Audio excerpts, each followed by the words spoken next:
Вот, кстати, Маяковское метро, я здесь вот мое детство прошло. Вот тут театры, театр сатиры, театр Моссовета, другие театры. И вот тут началось мое освоение разных лайфхаков. Я был молодой, денег на билеты, естественно, у меня в избытке нет, чтобы каждый день ходить в театр, а в театр хочется. И что я делал? Я начал обманывать, я научился врать, ты представляешь, уже в тот период профессионально это делал, то есть когда мне было там 12-14 лет, я познал все эти тонкости искусства обмана на доверие. Я брал, например, ключи в руку, подходил к билетерше, говорил, мне надо отдать ключи, у меня мама там в буфете работает, и нес маме ключи. Я же не могу каждый день через одних и тех же билетерш ходить отдавать ключи, надо что-то новое придумывать. Я брал, заходил через служебный вход, говорил, вот мне там надо отдать, что-то забрать у папы ключи, он у меня осветителем работает, пропустите, и по служебному входу в театр. Ну, это вот в период с 12 лет началось, постепенно все возрастало. И что теперь стало? Теперь вот ты видишь, что получил. То, о чем пишут в интернете, в газетах, в журналах. Договорились, 2 часа встречаемся. Угу. Итак, про вот эти вот полупограничные методы взаимодействия с окружающим миром. Вот, например, купили мы в позапрошлом, по-моему, году билеты во Францию кататься на лыжах. И поездка отменилась у нас, не полетели мы. Короче, сколько? Билеты 4 или 5 билетов было.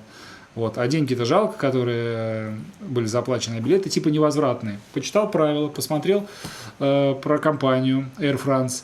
И выясняется, что есть такое понятие, как вынужденный возврат всей суммы в случае чего? Ну? Смерти пассажира. Что я сделал? Я подготовил свидетельство о смерти на себя и на свою семью, на всех. Отправил в авиакомпанию письмом, написал, все умерли в один день. Верните деньги. И они прислали на мою карту, мою человека, который я умер, обратно все деньги. То есть некоторые члены моей семьи до сих пор на меня обижаются за эту акцию, скажем так. Ну, вообще я занимаюсь с детьми, в свободное от детей время занимаюсь спортом, ну и на третьем месте немного работаю, какие-то вот такие юридические, околоюридические вопросы решаю. Мебель заказал, они нарушили сроки поставки, подал в суд, получил компенсацию. В квартире делал ремонт, 3 фирмы строительные сменилось на протяжении ремонта в течение года. На все 3 фирмы подал в суд за несоблюдение сроков, за нарушение качества работ. Получила компенсацию. Сумма получения компенсации за ремонт в 2 раза превысила сумму, потраченную на ремонт. И так во всем. То есть, если к этому правильно подойти и этим заниматься, то ты тратишь одну сумму, а получаешь потом 2-3 раза больше иногда.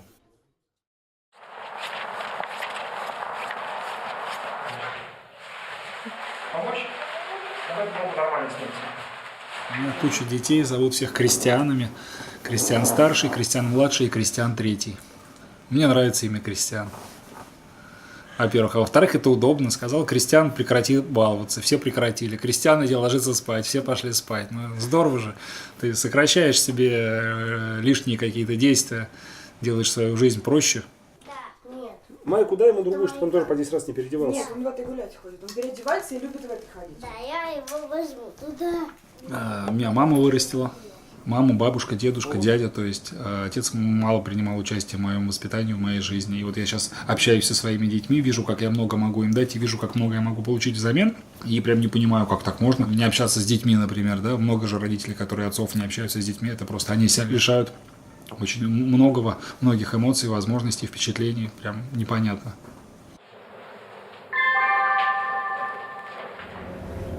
Да, ну был я в визовом центре, представляешь, сидит там какая-то документы у меня принимает и заявляет мне, знаешь, фотографии на детей в овале, а нужны без овала. Я говорю, ладно, сейчас я еще другие поищу. Стал копаться. Нашел фотографию второго, где он маленький, года 1,5-2 ему, и выдал ее ей за фотографию третьего, представляешь? Говорю, вот, смотрите, нашел еще одну без овала, берите. Она нехотя берет.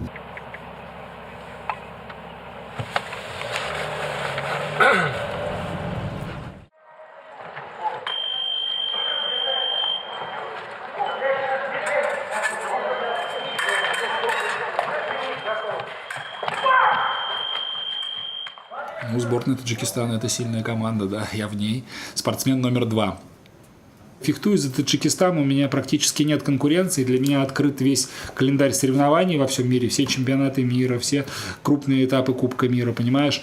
И я участвую в отборе на Олимпийские игры, в то время как, если я фехтую за Россию, туда просто не пробраться. Да, Олимпийские игры – это круто. Ну, это вообще вершина карьеры любого спортсмена. Я это расцениваю, мне это интересно, да, но я понимаю, что туда не так просто попасть, но, тем не менее, я стремлюсь. Какая-то цель должна быть, просто цель фехтовать ради фехтования, да, здорово, но хочется что-то еще. То есть вот как цель – это Олимпийские игры. А что будет после Олимпийских игр? Все достигнуто. У нас уникальные кадры, на них неожиданный совершенно финал выставки радикального художника Андрея Кузькина в Москве, а завершится перформанс вторжением нового экспоната.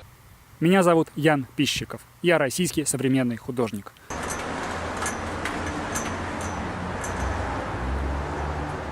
В настоящее время против меня возбуждено уголовное дело. Мне предъявлено обвинение по статье 167, часть 2 Уголовно-процессуального кодекса Российской Федерации, предусматривающая до 5 лет лишения свободы.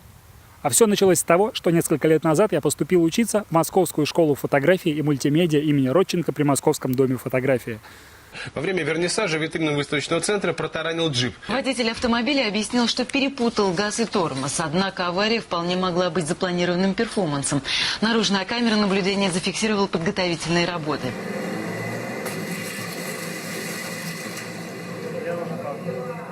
Это было мощно, это было круто, это было, знаешь, вот прям энергетика была такая, прям все вокруг от этой энергетики взрывалось.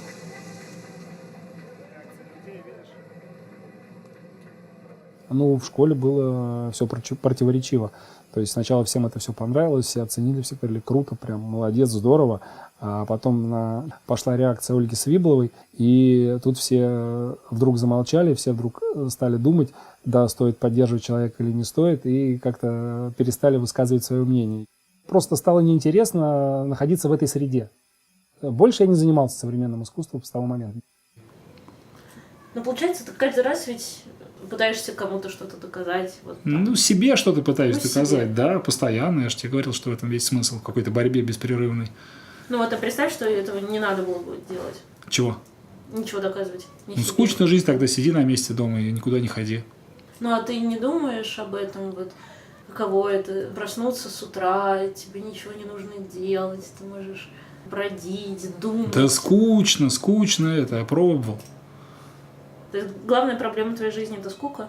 Да нет у меня проблем в жизни. Главная проблема в жизни другая. Какая? Что жизнь, она не такая длинная, как хотелось бы, и вроде как уже все сделал, делать уже ничего не надо, а тем не менее все равно жить, скажем так, хочется. А есть проблемы со здоровьем, которые, скажем так, не дадут эту возможность реализовать в полной мере.